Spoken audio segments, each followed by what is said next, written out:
Chapter 1 Introduction to Flying Introduction. The Pilot's Handbook of Aeronautical Knowledge provides basic knowledge for the student pilot learning to fly, as well as pilots seeking advanced pilot certification. For detailed information on a variety of specialized flight topics, see specific Federal Aviation Administration (FAA) handbooks and advisory circulars (ACs).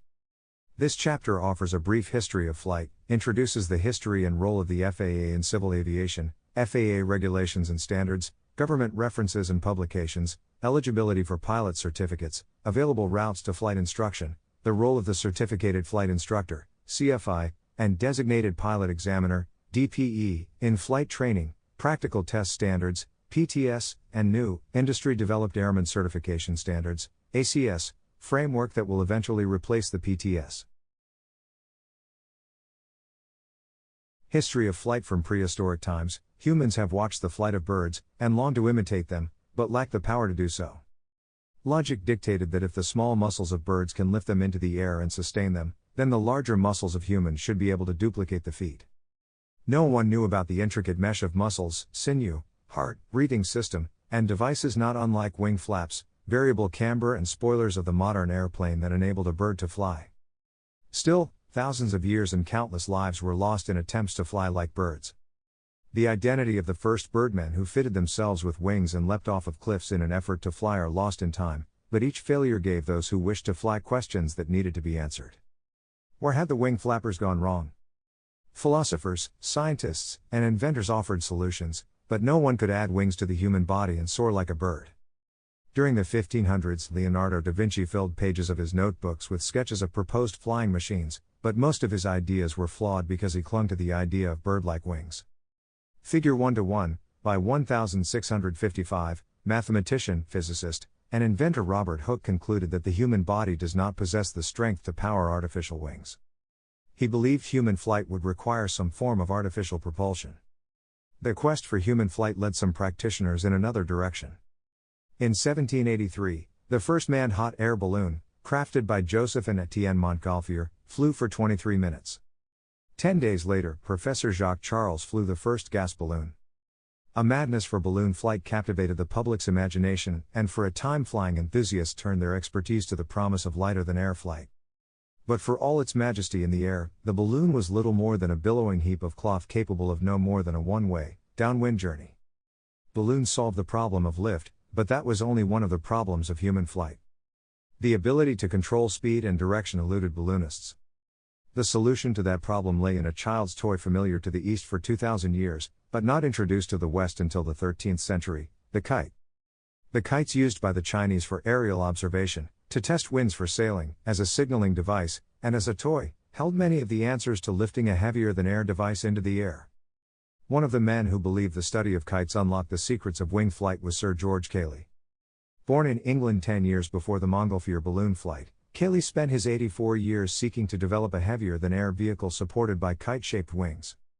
Figure 1:2, the father of aerial navigation, Cayley discovered the basic principles on which the modern science of aeronautics is founded, built what is recognized as the first successful flying model, and tested the first full-size man-carrying airplane.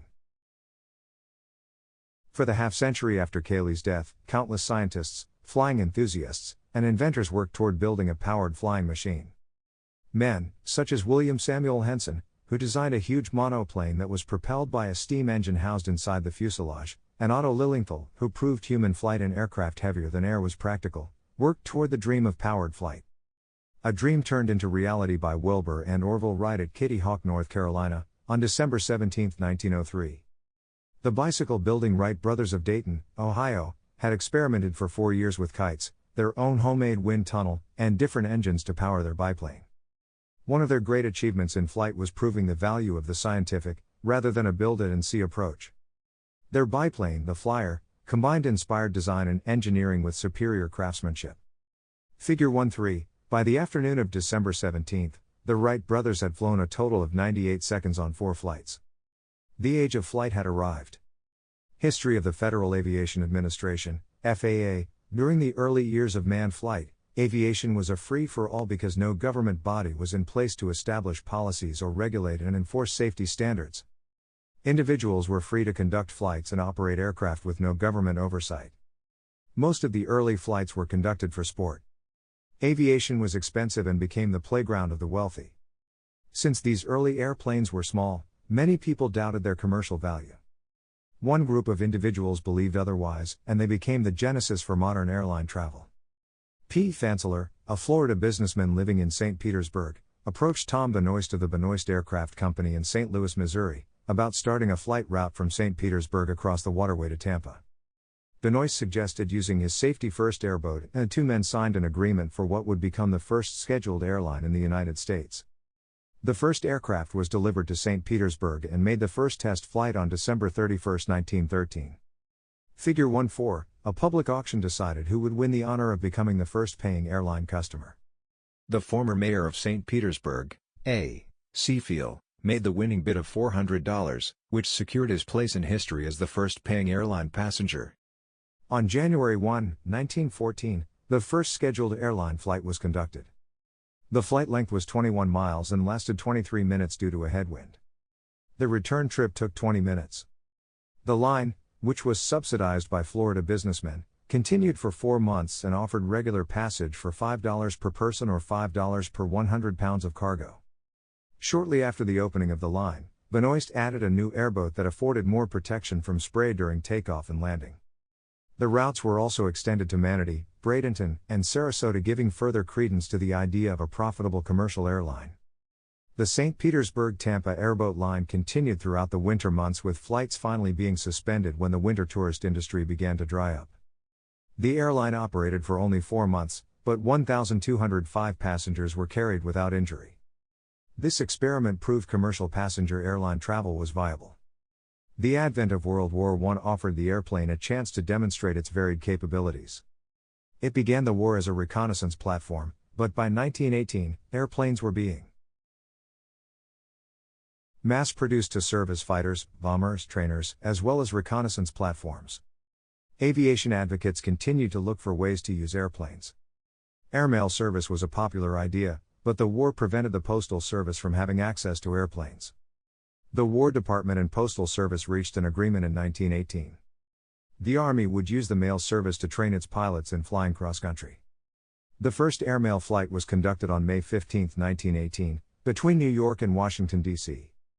The flight was not considered spectacular. The pilot became lost and landed at the wrong airfield. In August of 1918, the United States Postal Service took control of the airmail routes and brought the existing Army airmail pilots and their planes into the program as postal employees. Transcontinental airmail routes continued to expand until the Transcontinental Mail Route was inaugurated. Figure 1.5, this route spanned from San Francisco to New York for a total distance of 2,612 miles with 13 intermediate stops along the way. Figure 1.6, on May 20, 1926, Congress passed the Air Commerce Act, which served as the cornerstone for aviation within the United States.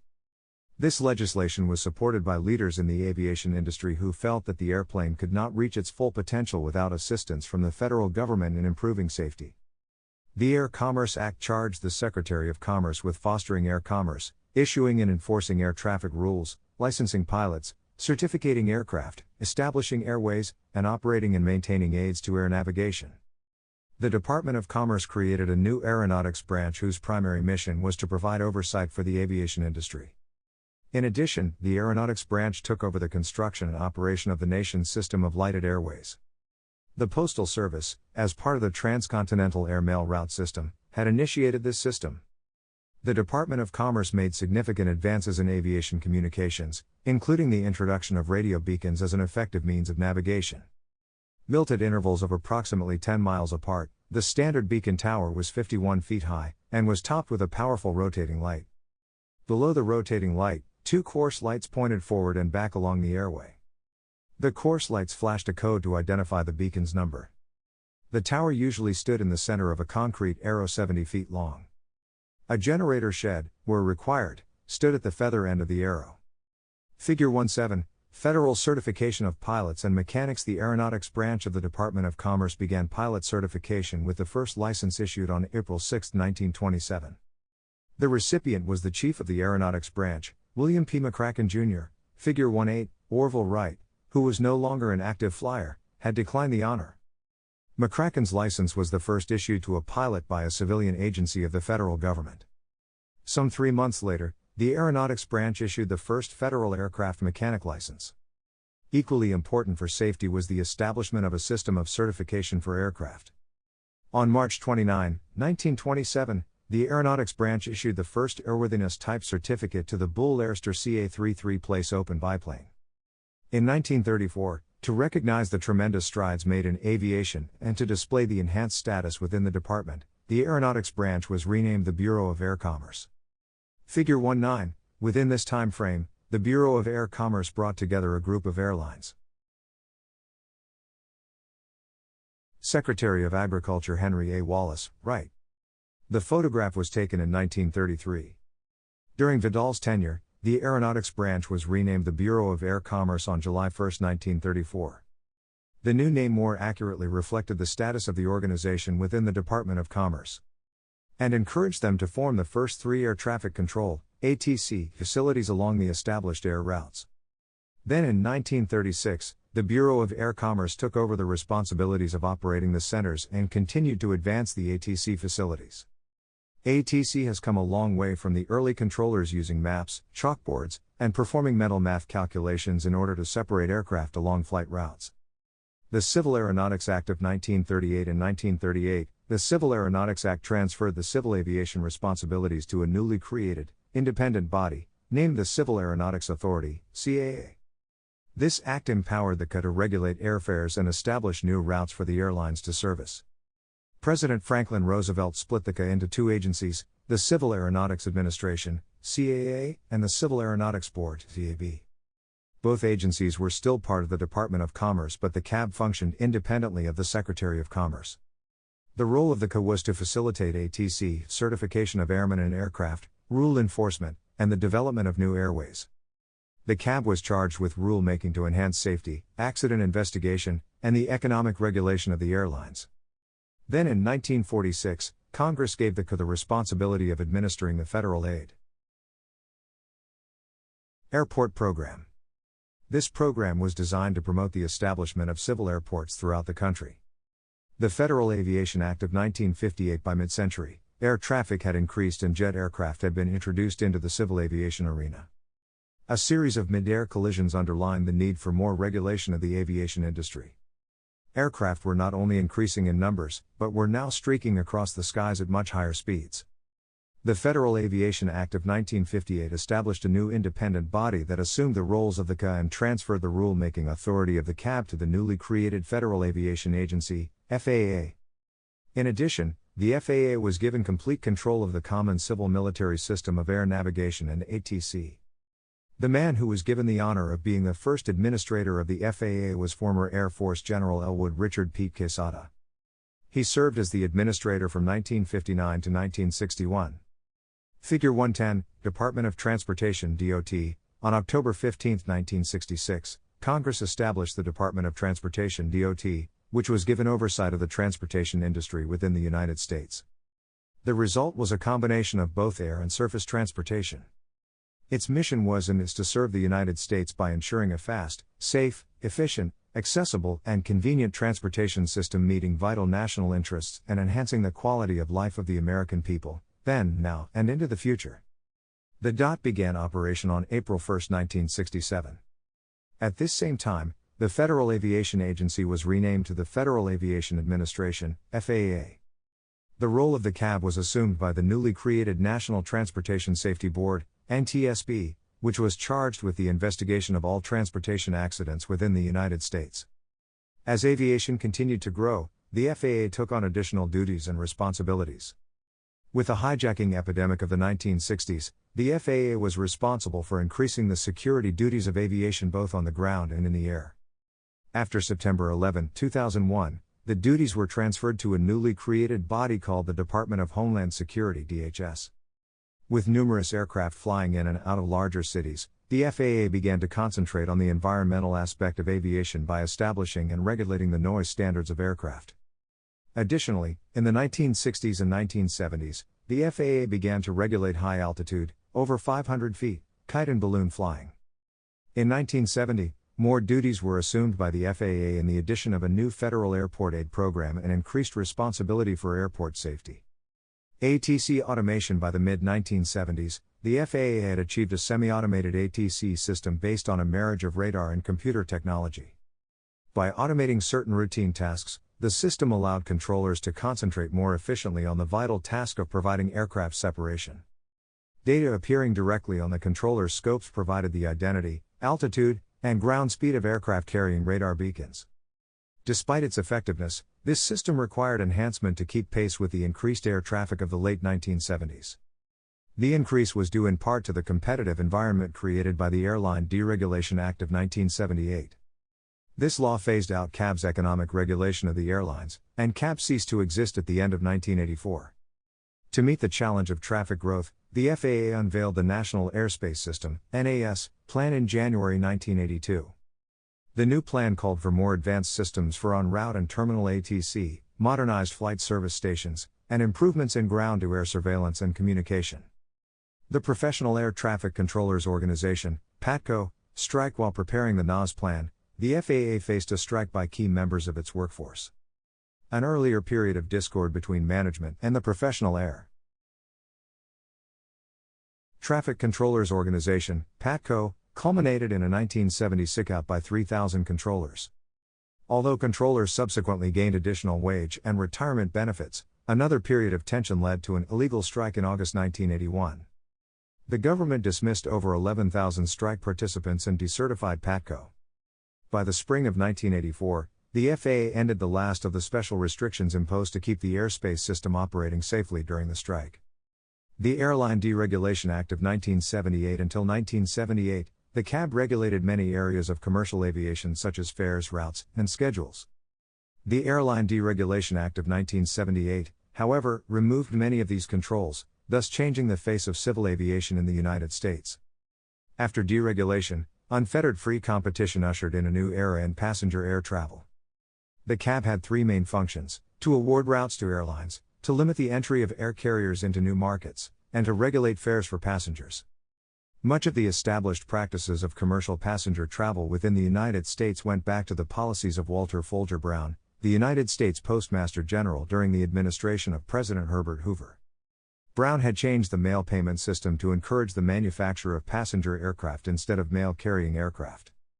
His influence was crucial in awarding contracts and helped create four major domestic airlines: United, American, Eastern, and Transcontinental and Western Air (TWA). Similarly, Brown had also helped give Pan American a monopoly on international routes.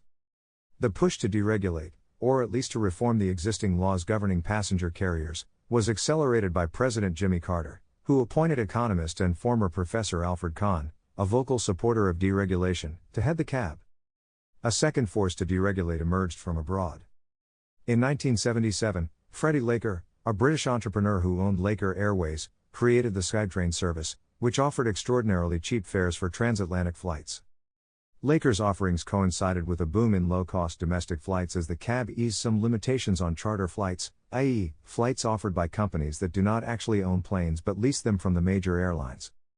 The big air carriers responded by proposing their own lower fares. For example, American Airlines, the country's second-largest airline, obtained CAB approval for Super Saver tickets. All of these events proved to be favorable for large-scale deregulation. In November 1977, Congress formally deregulated air cargo. In late 1978, Congress passed the Airline Deregulation Act of 1978, legislation that had been principally authored by Senators Edward Kennedy and Howard Cannon. Figure 111, there was stiff opposition to the bill, from the major airlines who feared free competition, from labor unions who feared non-union employees, and from safety advocates who feared that safety would be sacrificed. Public support was, however, strong enough to pass the act. The act appeased the major airlines by offering generous subsidies and pleased workers by offering high unemployment benefits if they lost their jobs as a result. The most important effect of the act, whose laws were slowly phased in, was on the passenger market. For the first time in 40 years, airlines could enter the market or, from 1981, expand their routes as they saw fit. Airlines, from 1982, also had full freedom to set their fares. In 1984, the CAB was finally abolished since its primary duty of regulating the airline industry was no longer necessary. The role of the FAA, the Code of Federal Regulations, CFR, The FAA is empowered by regulations to promote aviation safety and establish safety standards for civil aviation. The FAA achieves these objectives under the Code of Federal Regulations, CFR, which is the codification of the general and permanent rules published by the executive departments and agencies of the United States government. The regulations are divided into 50 different codes, called titles, that represent broad areas subject to federal regulation. FAA regulations are listed under Title 14, Aeronautics and Space, which encompasses all aspects of civil aviation from how to earn a pilot's certificate to maintenance of an aircraft. Title 14 CFR Chapter 1, Federal Aviation Administration, is broken down into subchapters A through N as illustrated in Figure 112. For the pilot, certain parts of 14 CFR are more relevant than others. During flight training, it is helpful for the pilot to become familiar with the parts and subparts that relate to flight training and pilot certification. For instance, 14 CFR Part 61 pertains to the certification of pilots, flight instructors, and ground instructors. It also defines the eligibility, aeronautical knowledge, and flight proficiency, as well as training and testing requirements for each type of pilot certificate issued. 14 CFR Part 91 provides guidance in the areas of general flight rules, visual flight rules, VFR, and instrument flight rules, IFR, while 14 CFR Part 43 covers aircraft maintenance, preventive maintenance, rebuilding, and alterations. Primary locations of the FAA. The FAA headquarters are in Washington, D.C., and there are 9 regional offices strategically located across the United States. The agency's 2 largest field facilities are the Mike Monroney Aeronautical Center, MMAC, in Oklahoma City, Oklahoma, and the William J. Hughes Technical Center, WJHTC, in Atlantic City, New Jersey. Home to FAA training and logistics services, the MAC provides a number of aviation safety-related and business support services. The WJHTC is the premier aviation research and development and test and evaluation facility in the country. The center's programs include testing and evaluation in ATC, communication, navigation, airports, aircraft safety, and security. Furthermore, the WJHTC is active in long-range development of innovative aviation systems and concepts, development of new ATC equipment and software, and modification of existing systems and procedures. Field Office's Flight Standards Service within the FAA. The Flight Standards Service promotes safe air transportation by setting the standards for certification and oversight of airmen, air operators, air agencies, and designees. It also promotes safety of flight of civil aircraft and air commerce by accomplishing certification, inspection, surveillance, investigation, and enforcement. Setting regulations and standards. Managing the system for registration of civil aircraft and all airman records. The focus of interaction between Flight Standards Service and the aviation community/general public is the Flight Standards District Office, FSDO. Flight Standards District Office, FSDO. The FAA has approximately 80 FSDOs.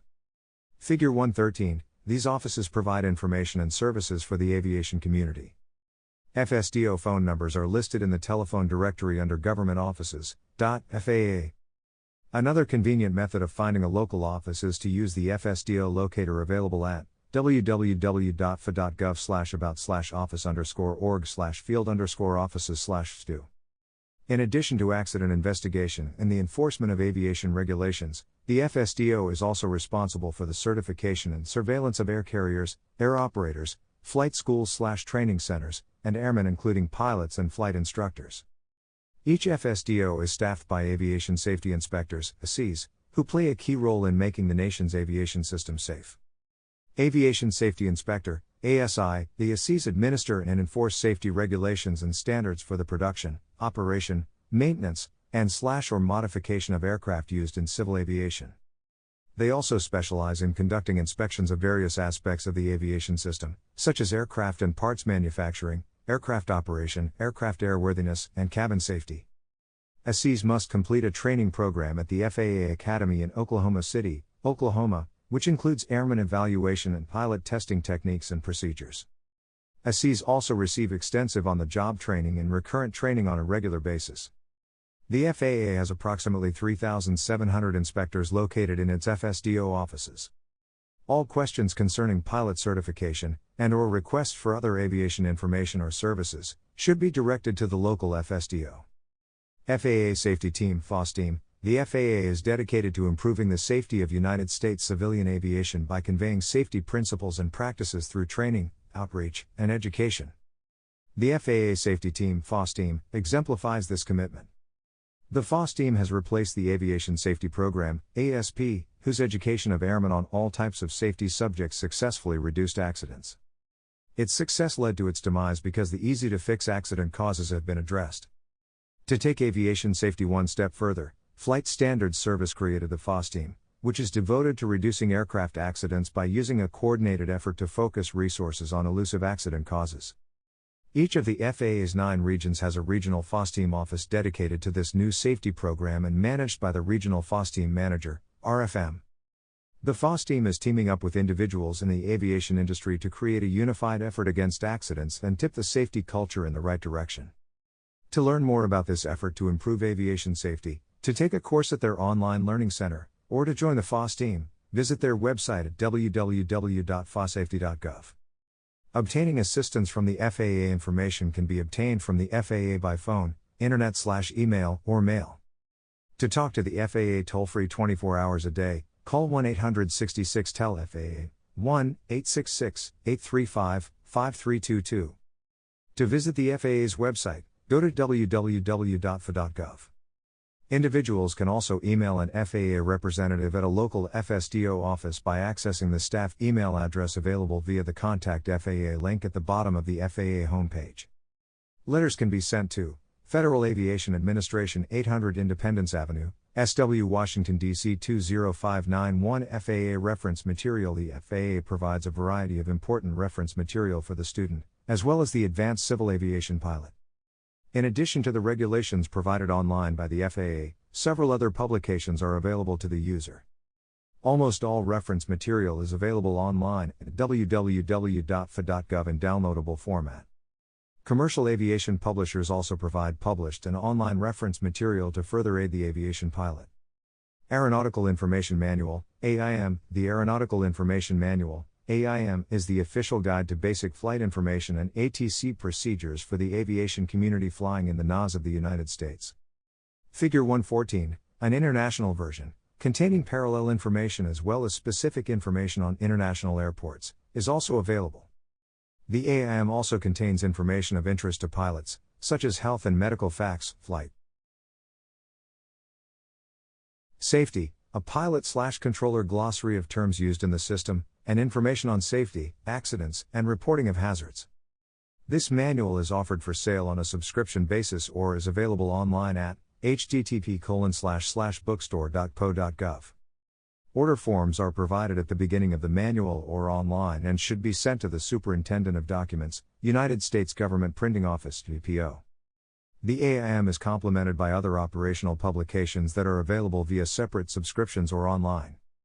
Handbooks are developed to provide specific information about a particular topic that enhances training or understanding. The FAA publishes a variety of handbooks that generally fall into 3 categories: aircraft, aviation, and examiners and inspectors. Figure 115, these handbooks can be purchased from the Superintendent of Documents or downloaded at www.fa.gov/regulations_policies. Aviation handbooks are also published by various commercial aviation companies. Aircraft flight manuals, commonly called pilot operating handbooks, POH, are documents developed by the airplane manufacturer, approved by the FAA, and are specific to a particular make and model aircraft by serial number. This subject is covered in greater detail in Chapter 8, Flight Manuals and Other Documents, of this handbook. Figure 116, Advisory Circulars, ACs. An AC is an informational document that the FAA wants to distribute to the aviation community. This can be in the form of a textbook used in a classroom or a one-page document. Some ACs are free while others cost money. They are to be used for information only and are not regulations. The FAA website www.fa.gov/regulations_policies/advisory_circulars/ provides a database that is a searchable repository of all aviation safety ACs. All ACs, current and historical, are provided and can be viewed as a portable document format PDF copy. ACs provide a single, uniform, agency-wide system that the FAA uses to deliver advisory material to FAA customers, industry, the aviation community, and the public. An AC may be needed to Provide an acceptable, clearly understood method for complying with a regulation. Standardize implementation of a regulation or harmonize implementation for the international aviation community. Resolve a general misunderstanding of a regulation. Respond to a request from some government entity, such as General Accounting Office, NTSB, or the Office of the Inspector General. Help the industry and FAA effectively implement a regulation. Explain requirements and limits of an FAA grant program. Expand on standards needed to promote aviation safety, including the safe operation of airports. There are 3 parts to an AC number, as in 2542C. The first part of the number identifies the subject matter area of the AC and corresponds to the appropriate 14 CFR part. For example, an AC on certification, pilots and flight and ground instructors is numbered as AC 6165E. Since ACs are numbered sequentially within each subject area, the second part of the number beginning with the dash identifies this sequence. The third part of the number is a letter assigned by the originating office and shows the revision sequence if an AC is revised. The first version of an AC does not have a revision letter. In Figure 117, this is the 5th revision, as designated by the E. Flight Publications. The FAA, in concert with other government agencies, orchestrates the publication and changes to publications that are key to safe flight. Figure 1-18 illustrates some publications a pilot may use. Figure 117. Example of an advisory circular in its 5th revision. Pilot and aeronautical information notices to airmen. NOTAMs. Notices to airmen, or NOTAMs, are time-critical aeronautical information either temporary in nature or not sufficiently known in advance to permit publication on aeronautical charts or in other operational publications. The information receives immediate dissemination via the National Notice to Airmen (NOTAM) system. NOTAMs contain current notices to airmen that are considered essential to the safety of flight, as well as supplemental data affecting other operational publications. There are many different reasons that NOTAMs are issued. Following are some of those reasons. Hazards, such as air shows, parachute jumps, kite flying, and rocket launches, flights by important people such as heads of state, closed runways, inoperable radio navigational aids, military exercises with resulting airspace restrictions, inoperable lights on tall obstructions, temporary erection of obstacles near airfields, passage of flocks of birds through airspace. A NOTAM in this category is known as a bird tom. Notifications of runway/taxiway/apron status with respect to snow, ice, and standing water. A snow tom. Notification of an operationally significant change in volcanic ash or other dust contamination. An ASHTAM. Software code risk announcements with associated patches to reduce specific vulnerabilities. NOTAM information is generally classified into 4 categories: NOTAM D or NOTAMs that receive distant dissemination, distant and flight data center, FDC, NOTAMs, pointer NOTAMs, and military NOTAMs pertaining to military airports or navaids that are part of the NAS. NOTAMs are available through Flight Service Station, FSS, Direct User Access Terminal Service to its private vendors, and many online websites. NOTAM DE information. NOTAM DE information is disseminated for all navigational facilities that are part of the NAS, and all public use airports, seaplane bases, and heliports listed in the Chart Supplement US, formerly Airport/Facility Directory. NOTAM DE information now includes such data as taxiway closures, personnel and equipment near or crossing runways, and airport lighting aids that do not affect instrument approach criteria, such as Visual Approach Slope Indicator, VASI.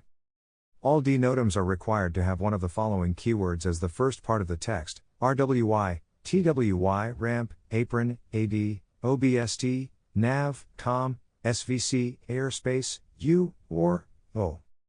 Figure 119. FDC NOTAMs. FDC NOTAMs are issued by the National Flight Data Center and contain information that is regulatory in nature pertaining to flight, including, but not limited to, changes to charts, procedures, and airspace usage. FDC NOTAMs refer to information that is regulatory in nature and includes the following: interim IFR flight procedures 1. Airway structure changes 2. Instrument approach procedure changes, excludes departure procedures, DPs, and standard terminal arrivals, STARS 3. Airspace changes in general 4. Special instrument approach procedure changes, temporary flight restrictions, discussed in Chapter 15, 1. Disaster areas 2. Special events generating a high degree of interest 3.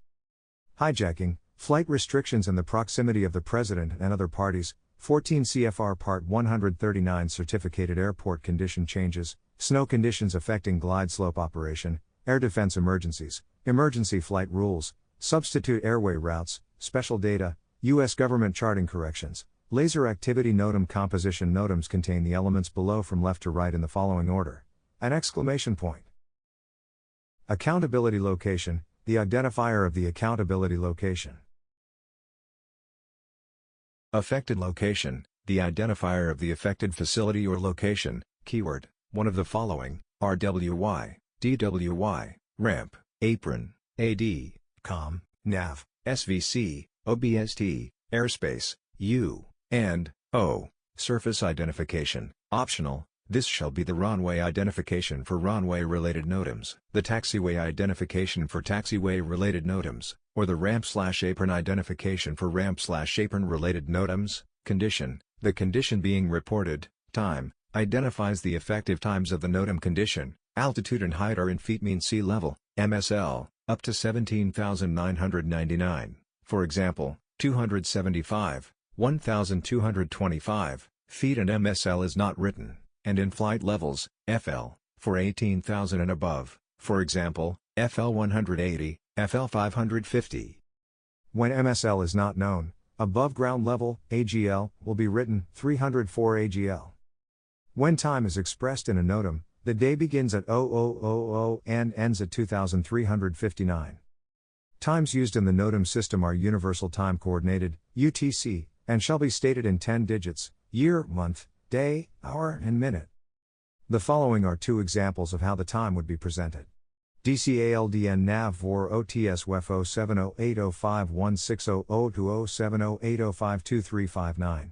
DCALDN NAV VOR OTS WEF 070905000207090504000. NOTAM dissemination and availability. The system for disseminating aeronautical information is made up of two subsystems: the Airman's Information System, AIS, and the NOTAM system.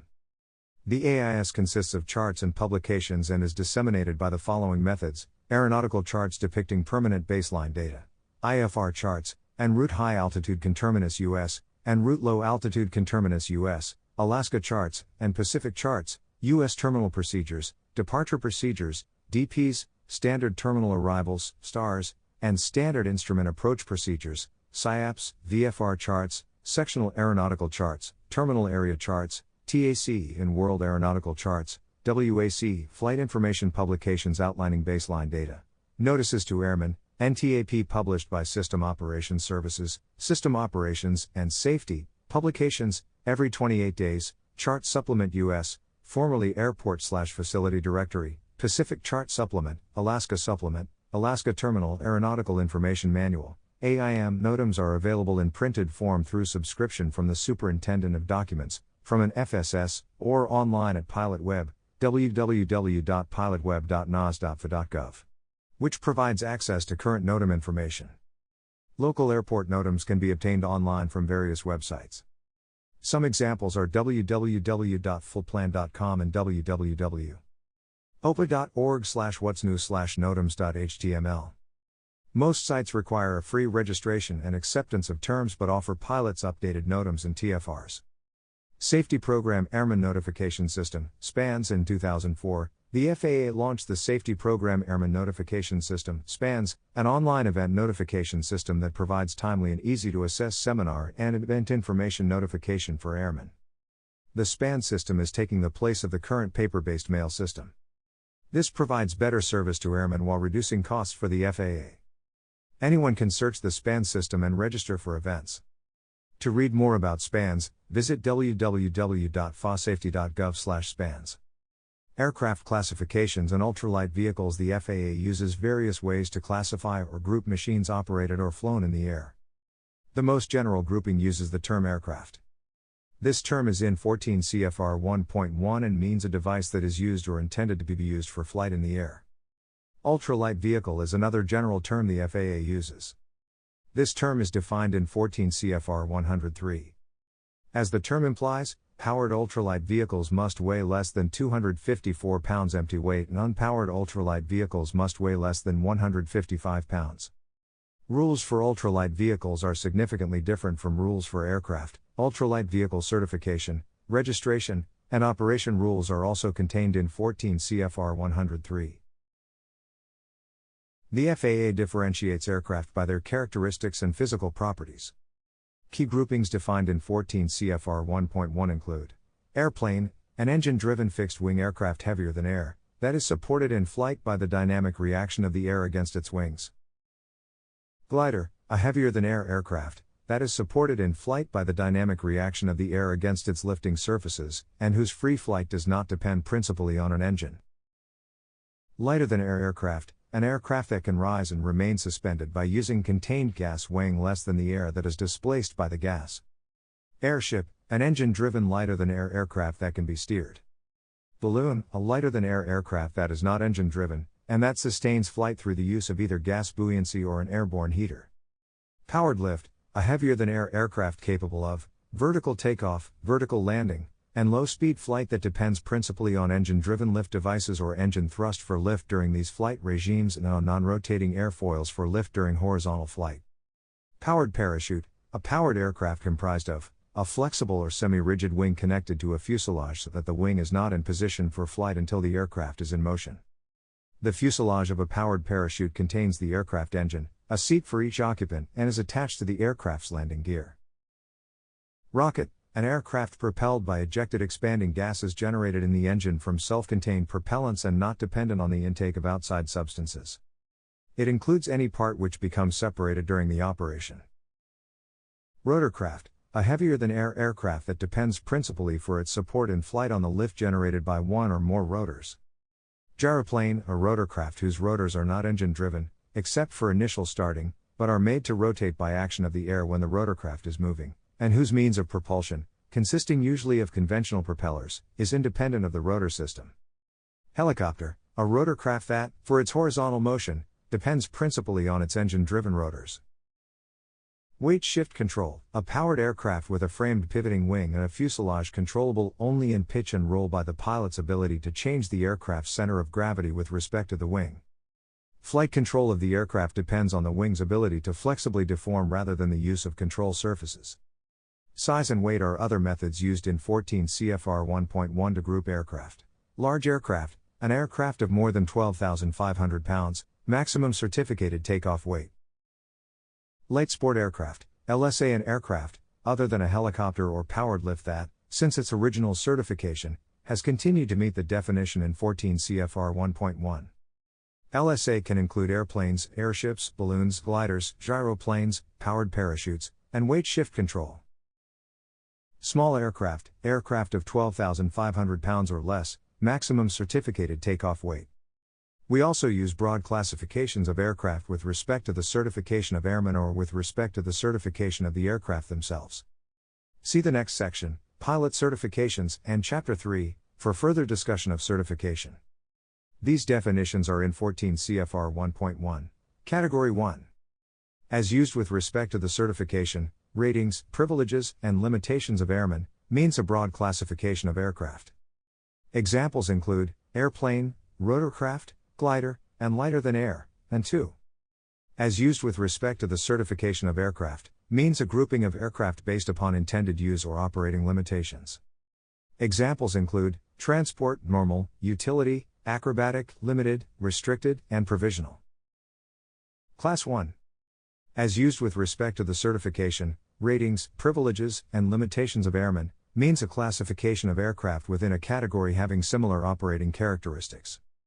Examples include single engine, multi-engine, land, water, gyroplane, helicopter, airship, and free balloon, and 2.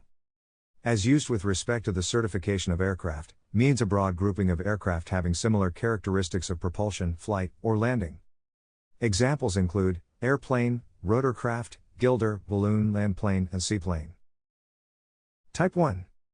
As used with respect to the certification, ratings, privileges, and limitations of airmen means a specific make and basic model of aircraft, including modifications thereto that do not change its handling or flight characteristics. Examples include 737-700, G4, and 1900, and 2. As used with respect to the certification of aircraft, means those aircraft which are similar in design. Examples include 737-700 and 737-700C, G4 and G4X, and 1900 and 1900C. This system of definitions allows the FAA to group and regulate aircraft to provide for their safe operation. Pilot certifications. The type of intended flying influences what type of pilot certificate is required. Eligibility, training, experience, and testing requirements differ depending on the type of certificate sought. Figure 1 to 20, each type of pilot certificate has privileges and limitations that are inherent within the certificate itself. However, other privileges and limitations may be applicable based on the aircraft type, operation being conducted, and the type of certificate. For example, a certain certificate may have privileges and limitations under 14 CFR Part 61 and Part 91. Privileges define where and when the pilot may fly, with whom they may fly, the purpose of the flight, and the type of aircraft they are allowed to fly. Limitations. The FAA may impose limitations on a pilot certificate if, during training or the practical test, the pilot does not demonstrate all skills necessary to exercise all privileges of a privilege level, category, class, or type rating. Endorsements, a form of authorization, are written to establish that the certificate holder has received training in specific skill areas. Endorsements are written and signed by an authorized individual, usually a certificated flight instructor, CFI, and are based on aircraft classification. Figure 121, Sport Pilot. To become a sport pilot, the student pilot is required to have flown, at a minimum, the following hours depending upon the aircraft.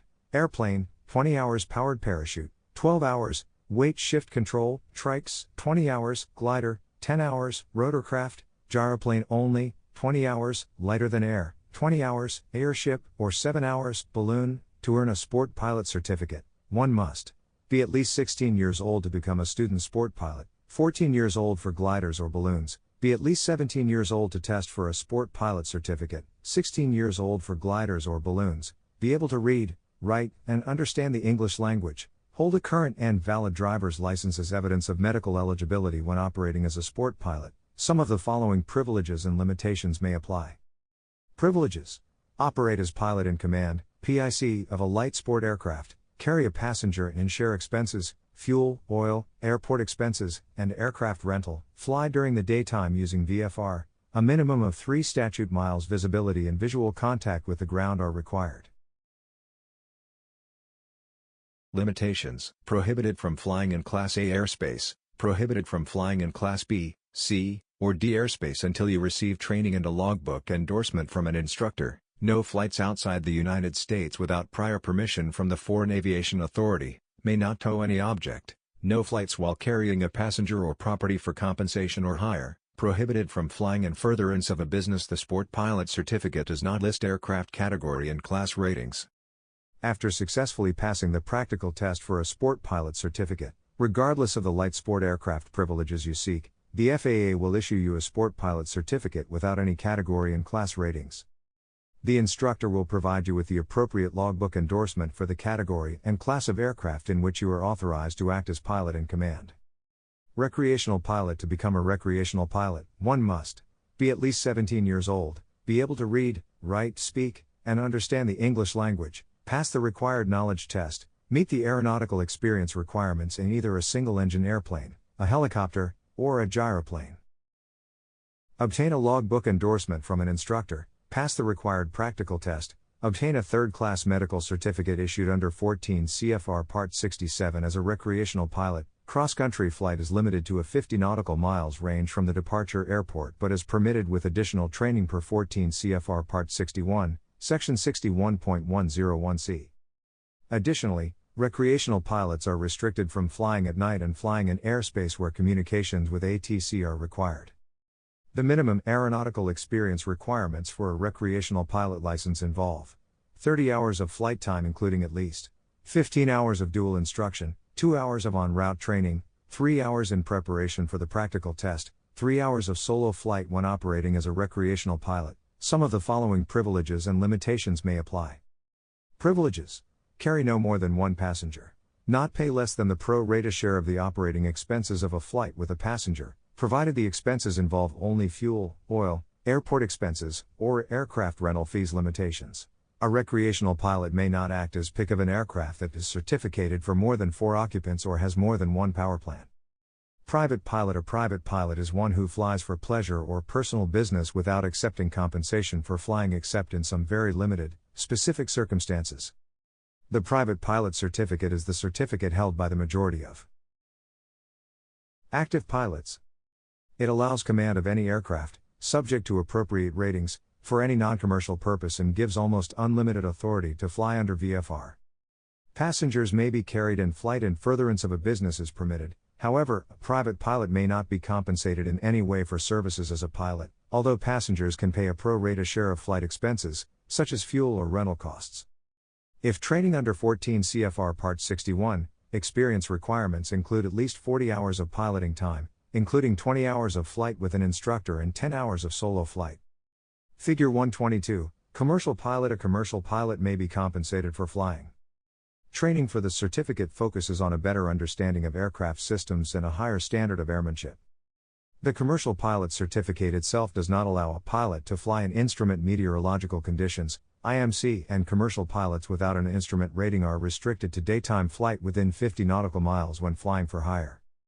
A commercial airplane pilot must be able to operate a complex airplane, as a specific number of hours of complex, or turbine-powered, aircraft time are among the prerequisites, and at least a portion of the practical examination is performed in a complex aircraft. A complex aircraft must have retractable landing gear, movable flaps, and a controllable pitch propeller. See 14 CFR Part 61, Section 61.31e for additional information. Figure 123 Airline Transport Pilot. The airline transport pilot, ATP, is tested to the highest level of piloting ability. The ATP certificate is a prerequisite for serving as a pick and second in command, SIC, of scheduled airline operations. It is also a prerequisite for serving as a pick in select charter and fractional operations. The minimum pilot experience is 1,500 hours of flight time. In addition, the pilot must be at least 23 years of age, be able to read, write, speak, and understand the English language, and be of good moral standing. A pilot may obtain an ATP certificate with restricted privileges enabling him/her to serve as in SIC in scheduled airline operations. The minimum pilot experience is reduced based upon specific academic and flight training experience. The minimum age to be eligible is 21 years. Figure 124, Selecting a flight school. Selecting a flight school is an important consideration in the flight training process. FAA-approved training centers, FAA-approved pilot schools, non-certificated flying schools, and independent flight instructors conduct flight training in the United States. All flight training is conducted under the auspices of the FAA following the regulations outlined in 14 CFR Parts 142, 141, or 61. Training centers, also referred to as flight academies, operate under 14 CFR Part 142 and are certificated by the FAA. Application for certification is voluntary and the training center must meet stringent requirements for personnel, equipment, maintenance, facilities, and must teach a curriculum approved by the FAA.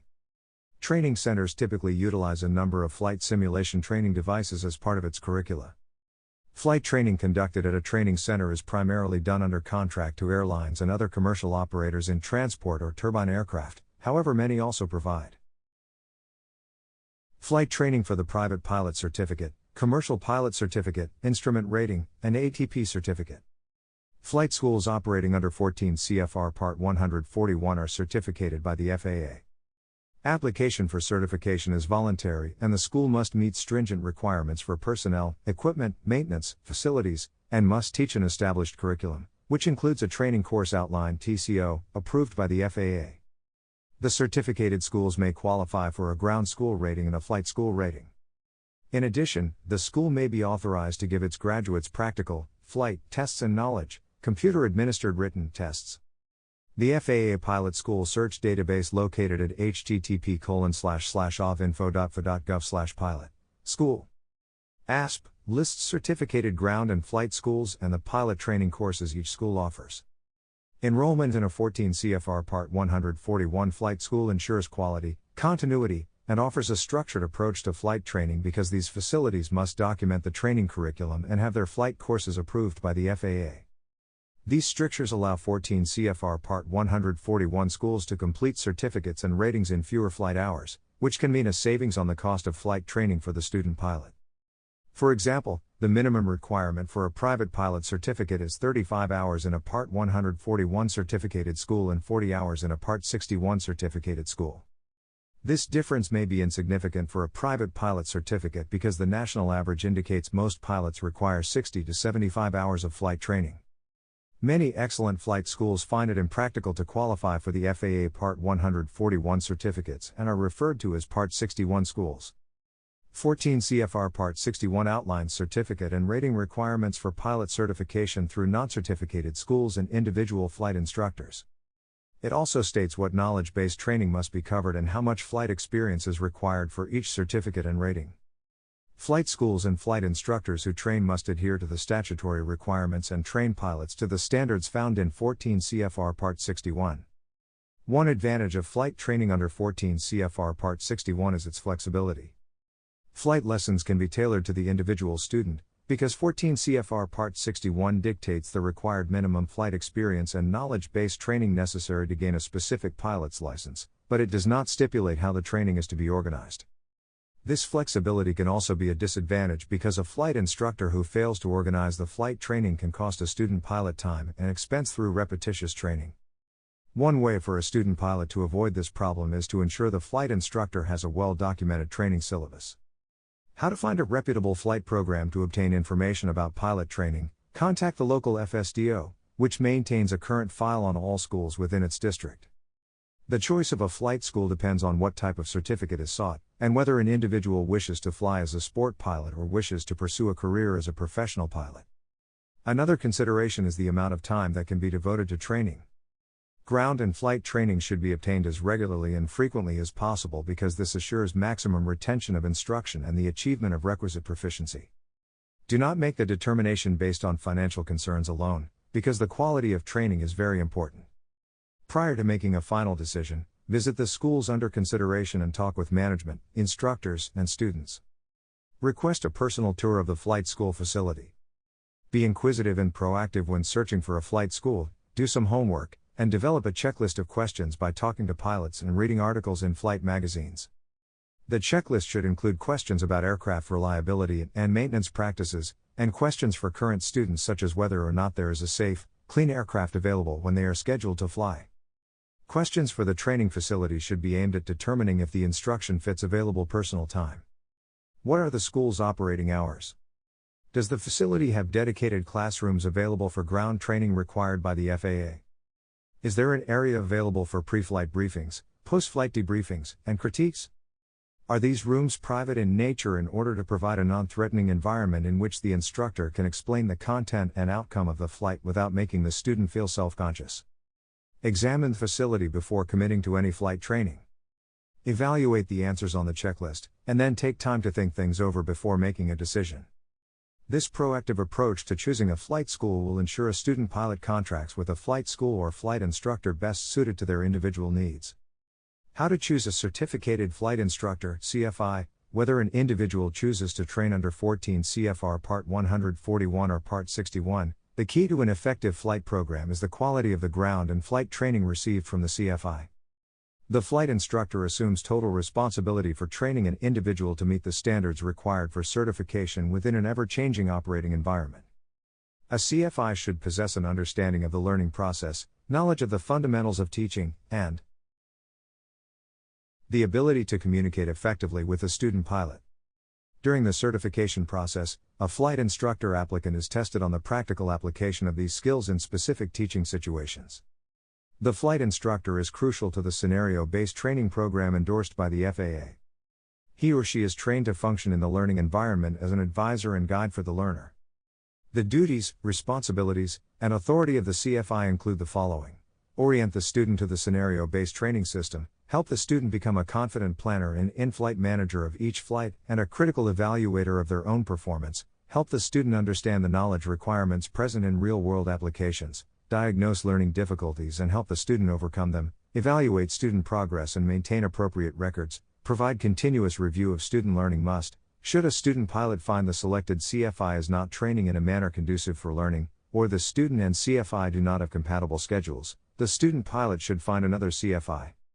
Choosing the right CFI is important because the quality of instruction and the knowledge and skills acquired from their flight instructor affect a student pilot's entire flying career. The student pilot. The first step in becoming a pilot is to select a type of aircraft. FAA rules for obtaining a pilot's certificate differ depending on the type of aircraft flown. Individuals can choose among airplanes, gyroplanes, weight shift, helicopters, powered parachutes, gliders, balloons, or airships. A pilot does not need a certificate to fly ultralight vehicles.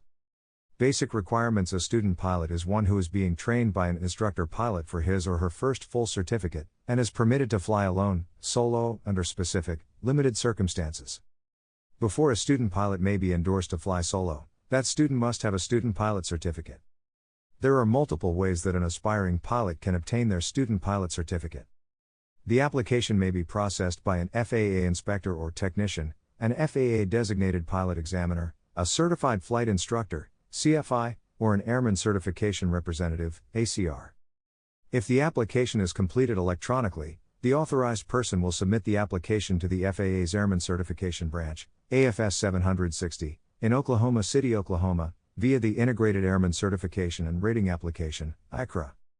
If the application is completed on paper, it must be sent to the local Flight Standards District Office, FSDO, who will forward it to AFS 760.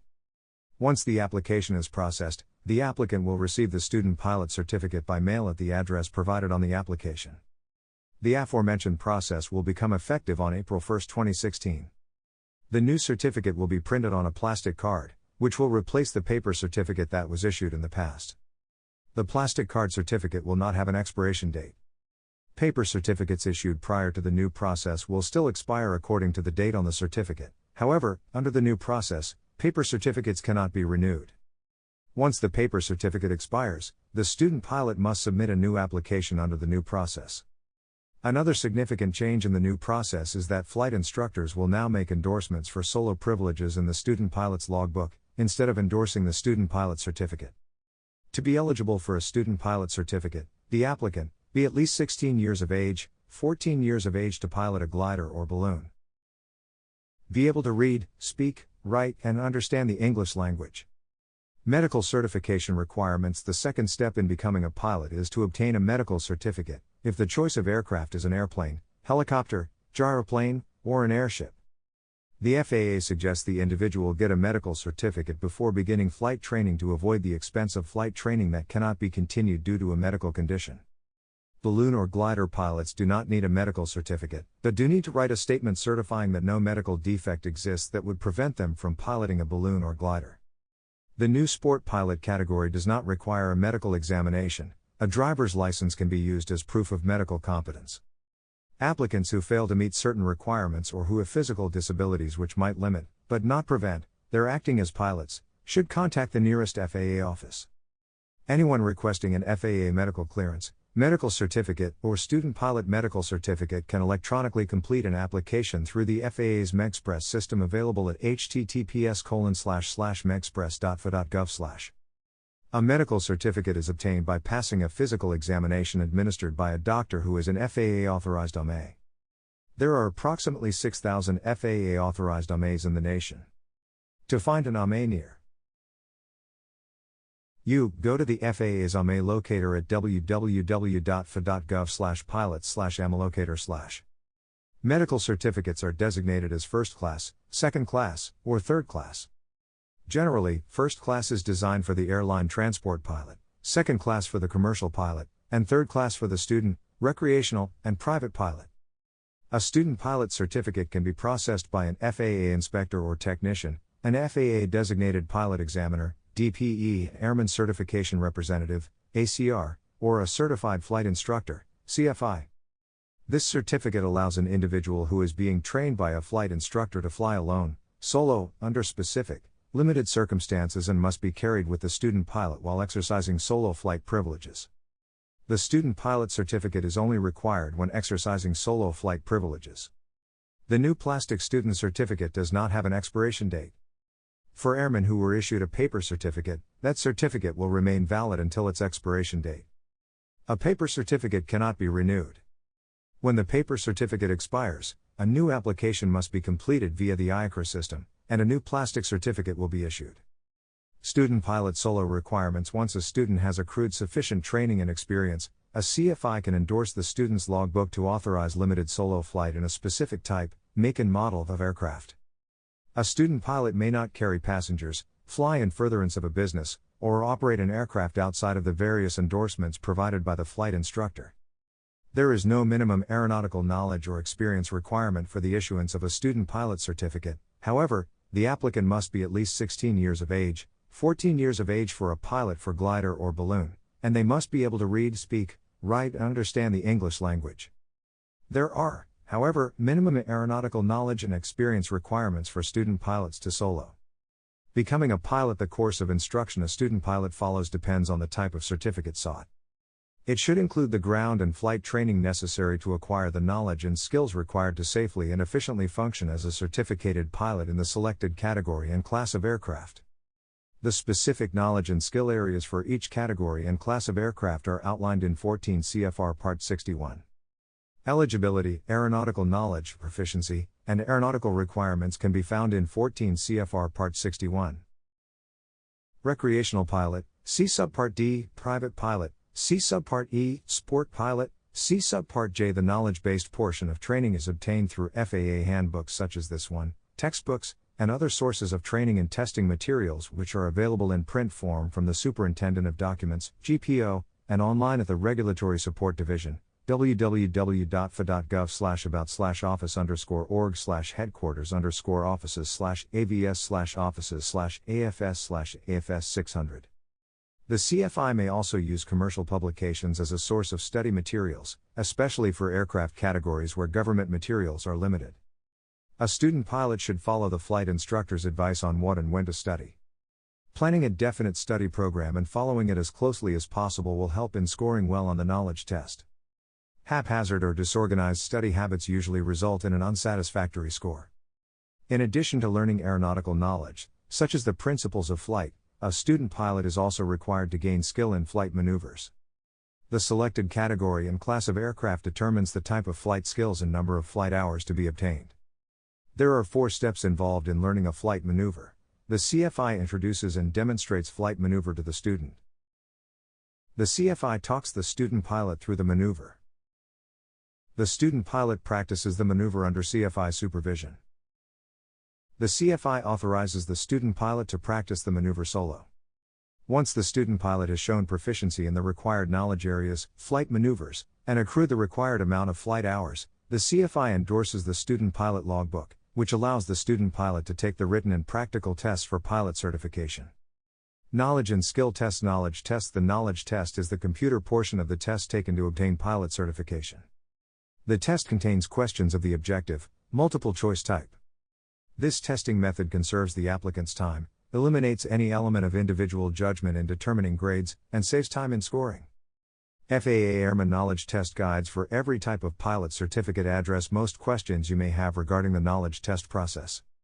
The guides are available online, free of charge, at http://www.fa.gov/training_testing/testing/test_guide/.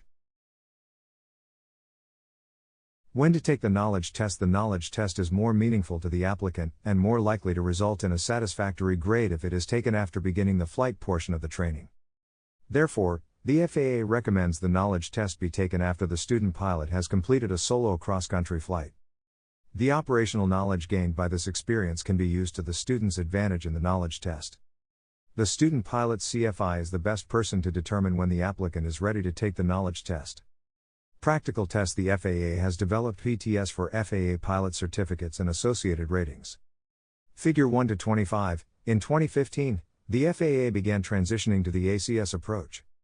The ACS is essentially an enhanced version of the PTS. It adds task-specific knowledge and risk management elements to each PTS area of operation and task. The result is a holistic, integrated presentation of specific knowledge, skills, and risk management elements and performance metrics for each area of operation and task. The ACS evaluation program will eventually replace the PTS program for evaluating and certifying pilots. The practical tests are administered by FAASEs and DPEs. Title 14 CFR Part 61 specifies the areas of operation in which knowledge and skill must be demonstrated by the applicant. Since the FAA requires all practical tests be conducted in accordance with the appropriate PTS and the policies set forth in the introduction section of the PTS book, the pilot applicant should become familiar with this book during training. The PTS book is a testing document and not intended to be a training syllabus. An appropriately rated flight instructor is responsible for training the pilot applicant to acceptable standards in all subject matter areas, procedures, and maneuvers. Descriptions of tasks and information on how to perform maneuvers and procedures are contained in reference and teaching documents such as this handbook. A list of reference documents is contained in the introduction section of each PTS book. Copies may be obtained by downloading from the FAA website at www.fa.gov, purchasing print copies from the GPO, Pittsburgh, Pennsylvania, or via their official online bookstore at www.access.po.gov. The flight proficiency maneuvers listed in 14 CFR Part 61 are the standard skill requirements for certification. They are outlined in the PTS as areas of operation. These are phases of the practical test arranged in a logical sequence within the standard. They begin with pre-flight preparation and end with post-flight procedures. Each area of operation contains tasks, which are comprised of knowledge areas, flight procedures, and/or flight maneuvers appropriate to the area of operation. The candidate is required to demonstrate knowledge and proficiency in all tasks for the original issuance of all pilot certificates. When to take the practical test. 14 CFR Part 61 establishes the ground school and flight experience requirements for the type of certification and aircraft selected. However, the CFI best determines when an applicant is qualified for the practical test. A practice practical test is an important step in the flight training process. The applicant will be asked to present the following documentation: FAA Form 8710-1, 8710.11 for sport pilot applicants, application for an airman certificate and/or rating, with the flight instructor's recommendation, an airman knowledge test report with a satisfactory grade, a medical certificate, not required for glider or balloon, a student pilot certificate, and a pilot logbook endorsed by a flight instructor for solo cross-country, airplane and rotorcraft, and for the make and model aircraft to be used for the practical test, driver's license or medical certificate for sport pilot applicants, the pilot logbook records, a graduation certificate from an FAA-approved school. If applicable, the applicant must provide an airworthy aircraft with equipment relevant to the areas of operation required for the practical test. He or she will also be asked to produce and explain the aircraft's registration certificate, aircraft's airworthiness certificate, aircraft's operating limitations or FAA-approved aircraft flight manual, if required, aircraft equipment list, required weight and balance data, maintenance records, applicable airworthiness directives, ADs. For a detailed explanation of the required pilot maneuvers and performance standards, refer to the PTS pertaining to the type of certification and aircraft selected. These standards may be downloaded free of charge from the FAA at www.fa.gov. They may also be purchased from the Superintendent of Documents or GPO bookstores.